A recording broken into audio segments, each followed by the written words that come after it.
It's her! The boss of the Spina di Rosula! Huh? Uh-oh, things are about to kick off. What are you worried about, Yehuda? Shh! Don't you see him over there? Parasol Lady's the head honcho of the Fontanian underworld.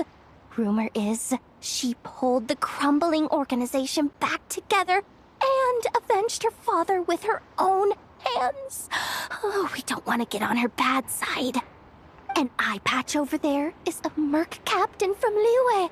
She has a fleet of her own that sails the seas. Most people know to steer clear. I was worried this expo might not be big enough for the two of them, if you catch my drift. So I kept their booths far apart.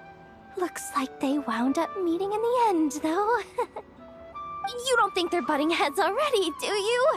What am I gonna do? Hey guys! What's up? Oh, hey there, partner in Paimon. Partner?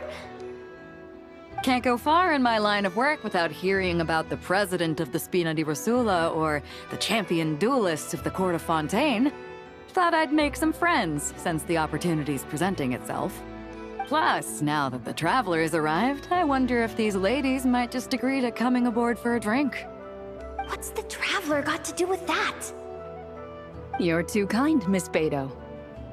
So, the thing is, over there is a friend of ours. She's managing the expo, and seeing as you're all big shots where you come from, she was worried you might, butt heads.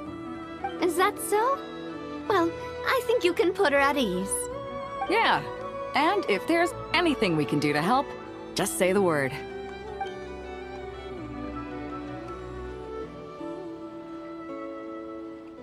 Well, there you have it. Nothing to worry about. These people are your friends. How is that even possible?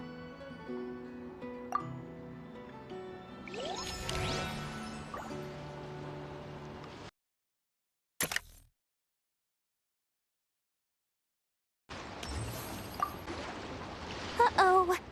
It's Lord Songima Bay. Oh, I wonder what we're in for this time. Well, hello! Is that the Traveler and our dearest Miss Expo Manager Yehuda? You're in luck. I'm offering a whole host of Expo exclusive discounts. Don't miss out. Paimon's not remotely surprised to see Dory here. This event's practically made for her. Yeah, she attends religiously every year. And she's always the seller who we get the highest number of complaints about. Complaints? Every single mora I make from this expo is 100% legitimate. I've never broken the rules, and my prices are entirely fair. If people regret their purchases and want to grumble about it behind my back, that's not my problem. Paimon can hazard a guess as to why people might be complaining. I know. And every dispute ends in your favor after you've peppered the buyer with 1,000,001 reasons why you're not in the wrong.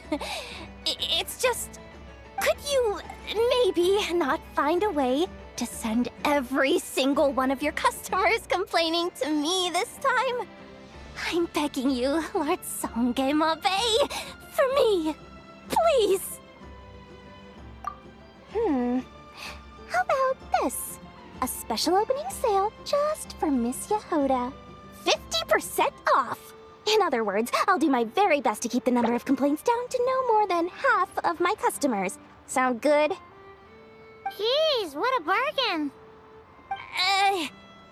Works for me, I guess.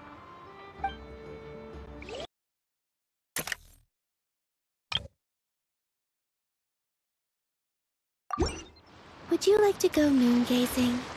You can sit in my rocking chair and admire the view. Or... Hey, it's Alice and Nicole! Why, hello, Traveler and Paimon. Oh, quite the opposite. I'm her supplier. Nicole came up with a delightful new pricing method recently, which I've asked dear Dory to try out. We're here today to see how it's all going. What sort of pricing method is that?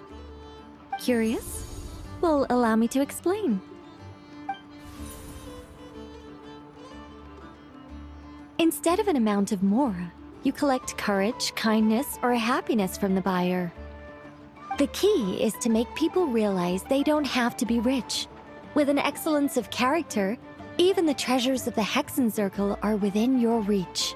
Kinda like a Sealy guiding intrepid adventurers through various tribulations until they claim their prize. Such fun, wouldn't you say? Not for me. We didn't sell much Hexen Circle gear this time at all. At this point, I'll have to whip out some Samara's specialties just to break even. Wait, you're actually losing money, Dory? You're saying our gifts didn't reach that many people? I'm saying we made diddly squat. Hate to break it to you, Miss Mage, but you don't have much of a heck for business. It might not have made much, but this has been quite a fun little experiment. To make it up to you, all the revenue from our merchandise is yours to keep, Dory. Oh, they don't call you a great mage for nothing, Miss Alice.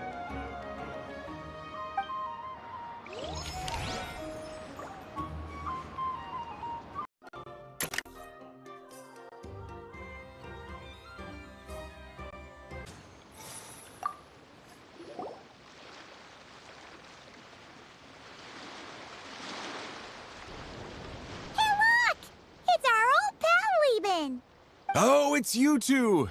Been a while, hasn't it? Wait, you know this guy too? Okay, I'm slowly starting to get why Boss Neff asked you to help me out. Ah, you must be the expo manager. Was there something you needed from me? Nope, just checking in. You're just selling a few ordinary items, is that right? Mm-hmm, that's right. Okay.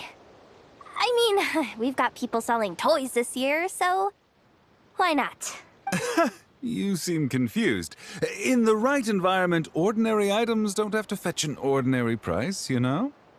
I'm sure I'll meet someone at this trade expo who recognizes their hidden value. Cool. Well, you do you. I'm certainly not gonna stop you. What about you, friend? Care to do some business? Well, to be honest, I spent most of the ones in my inventory to purchase this batch of goods. The ones you see here are just for decoration. But I'm confident that I can make a killing here, so I'll be sure to make another batch of Box of Marvels should the opportunity arise later.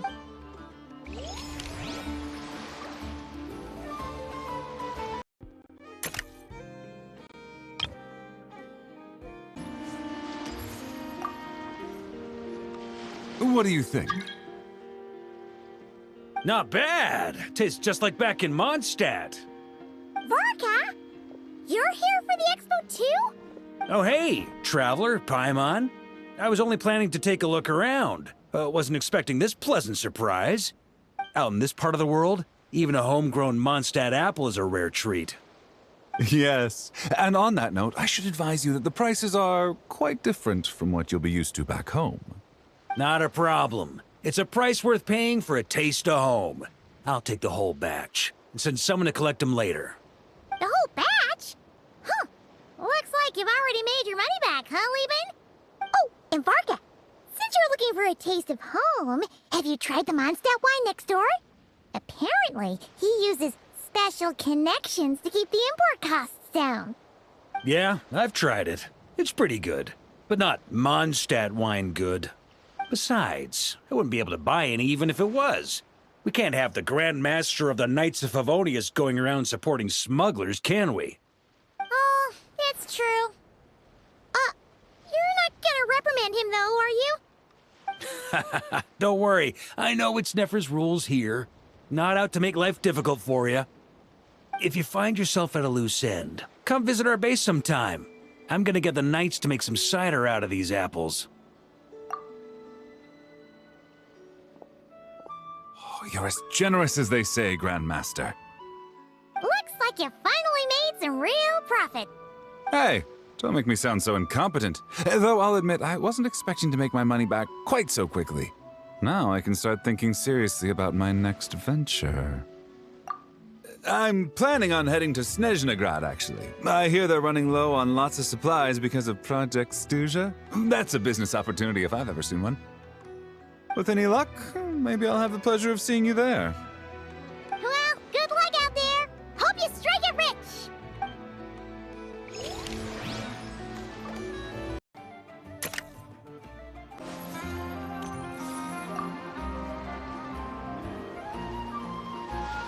Wait, that's a familiar face. Isn't that Mr.Suave? Why, if it isn't the Traveler. Knew there'd be some big names here. Let's get the official business over with first. Unfortunately, you're the first seller at the expo to receive a complaint. We've received word that the muskets you're selling are a few shots away from turning into scrap. Well, yeah. It's written here plain as day. Muskets for sale. Condition extremely poor. The internal grooves have been worn away and the ammo might be damp. Best practice is to pray that it doesn't explode before each use. Oh, wait, so you weren't speaking in code to cover your tracks? Code? Yeah, sometimes people bring stuff that needs to be kept on the down low, so they dress it up as junk beforehand. Happens on the black market all the time. You're overthinking things here. This stuff really is junk. We were just gonna scrap them, but my superiors thought we might as well try and make some more off of them. And who knows? If the prayers are answered and the gun ends up firing a few times, the buyer hasn't totally wasted their money, have they? Guess not. I mean, a weapon on the brink of ruin that's still capable of considerable firepower. Doesn't that just scream black market to you? Yeah, but who would buy something like this? Maybe collectors who don't care if it works, and desperados who don't care if it explodes. Fair enough.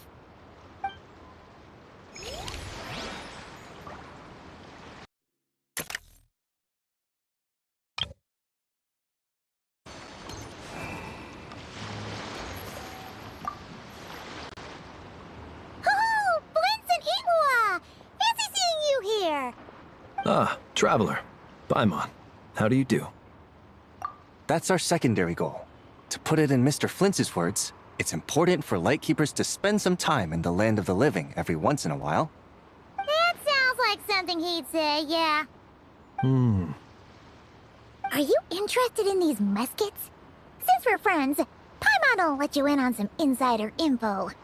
This officer here is basically selling scrap. Oh, I'm well aware. The sign makes that quite clear.